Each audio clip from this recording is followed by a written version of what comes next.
Okay, guys, we're just gonna do some graphing review here. This is the graphing review from for Unit 1A, and that's about it. What's going on here? Is there sound? Oh, man. Time out. Time in. Yeah, there's sound. Okay, so a little quick review here. Y equals 3x, just a simple line, and all lines are gonna be the same for this. We're gonna graph. So we're gonna sketch. Then we're gonna say, is it a function? Then we're gonna say domain, and we're gonna do range. So is y equals 3x? That's got a x-intercept of 0, and then up 3 like this, and connect the dots. Not really important. Oh man, that wasn't even close. Connect the dots and not too good. Okay. Anyway, so I look at this guy here. Is that a function? Take my vertical line, go across. Yes, it is a function. All lines are except for vertical lines. Domain, every single line that we are worried about, non-vertical, non-horizontal, have domains like this. X belongs to the set of real numbers, and Y is a real number. Is my range. That's it. Okay, so those are my lines. If I move on now past lines onto parabolas, and I have this guy right here, y is equal to 2 bracket x minus 1 all squared plus 5. What I want to do here is get my vertex. So my vertex is plus 1, plus 5, or just 1, 5.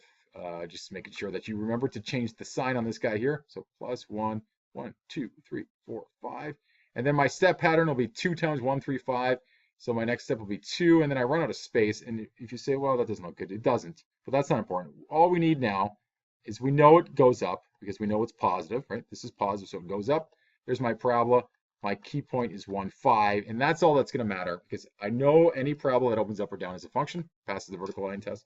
My domain for every parabola, always this, no restriction whatsoever.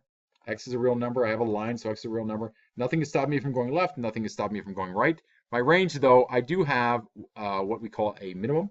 So I go down to minus 5 and I come back up. So I'm going to have a restriction in my first one. So Y is a real number. Where Y, and then here is 5. So it's 5, and I have to stay above 5. Remember, we keep we, looks like a duck or something, or someone. Anyway, um, sorry. I don't know what that looks like. We have we keep our restrictions positive. So y is greater than or equal to 5. So there's my 5. I keep it positive. Don't say y cannot be. Don't try to come up with something like this. Y cannot be less than 5 or anything like that. Okay. Y is bigger than 5. Keep it positive. Math people positive. Just the way we are. Okay. This guy here, that didn't come out too well, but that's a root sign. So I want the square root of x plus 6 subtract 1. Remember the way we treated these in class? We kind of look at this. It's going to be related to parabola. It's a sideways parabola. It's half a sideways parabola. So if this was a parabola and I had brackets here instead of a root sign, and remember, I don't know if I told you this. I told some of you guys this. This guy here is the same as a bracket with a half on it. So it's the same thing. And let's look at our vertex. If this was a parabola, our vertex, you would tell me the vertex would be minus 6, minus 1, which is minus 6, 1, 2, 3, 4, 5, 6, and minus 1 right here. And now what you're going to do is you'd have a step pattern and you'd turn everything sideways, but it doesn't really matter, okay? What I just want you to do is sketch this real quick. And when you sketch this, you have a half a parabola sideways, and you have the left half or the top half of the parabola. The key is that this is my vertex here, minus 6, minus 1. Everything starts from here, and that will determine my domain and range. Function, yes, passes the vertical line test. Domain, x is a real number because it's a line and not spaces. And now I'm going to look at this and say, what does x have to be? Well, x is always bigger than negative 6. Here's my negative 6. I go to negative 6. That's where I start. I'm never less than that. I'm not negative 7, negative 8, and that sort of thing. So I'm always, x is always greater than or equal to negative 6. Close this bracket. Range now. Y is a real number. Okay. And now I look at my y value, and same thing. I look over here, and what does y have to be? Well, it has to be bigger than something, and the thing that it's bigger than is minus 1.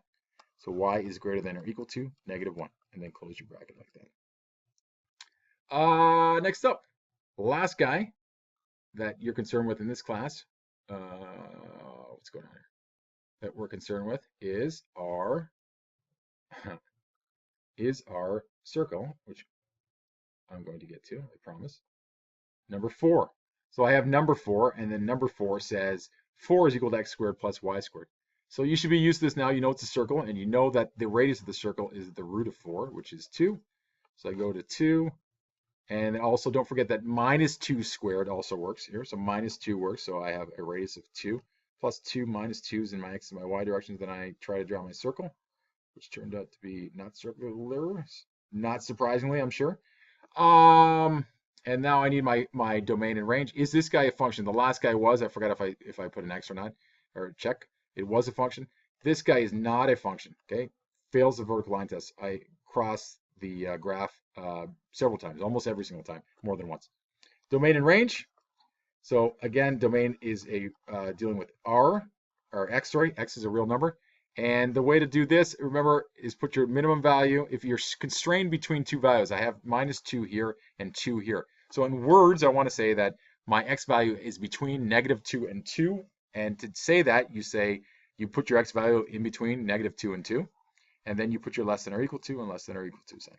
And then you close your bracket. So that's said, x is a real number where -2 is less than or equal to x, which is less than or equal to plus 2 or just 2. And the thing with the circle is that you have the exact same thing with your range.